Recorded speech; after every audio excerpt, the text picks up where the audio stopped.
তো ভিউয়ার্স আমার এখানে দেখতে পাচ্ছেন বিশাল গরুর পাল আর কি, এই যে সাথে অনেক ধুলাও আছে। তো এখানে আসলে গরুর পাল দেখতে পাচ্ছেন আর কি। তো আমি এখন অবস্থান করছি রাজশাহী জেলার চর মাজার দিতে। এটি আসলে পদ্মা নদীর পাড়ের একটি চর আর কি। তো প্রতিদিন বিকেলবেলা এই চরের মানে যে সকল গরুগুলো আছে আর কি, সবগুলাকে আসলে মানে আর কি চর থেকে এভাবে মানে আর কি নিয়ে যাওয়া হয়। তো সকালবেলা আসলে চরে দিয়ে মানে দিয়ে আসা হয় এই ইয়াগুলাকে আর কি, গরুগুলাকে।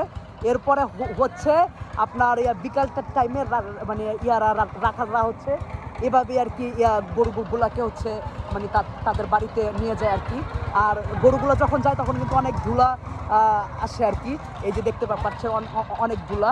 তো দৃশ্যটা কিন্তু অসাধারণ, গরুর সাথে সাথে ধুলা, রাখালরাও আসছে। আর পরন্ত বিকেলে আসলে সূর্যটাও অস্ত যাচ্ছে, সব মিলে খুবই মানে ভালো একটা মুহূর্ত আর কি।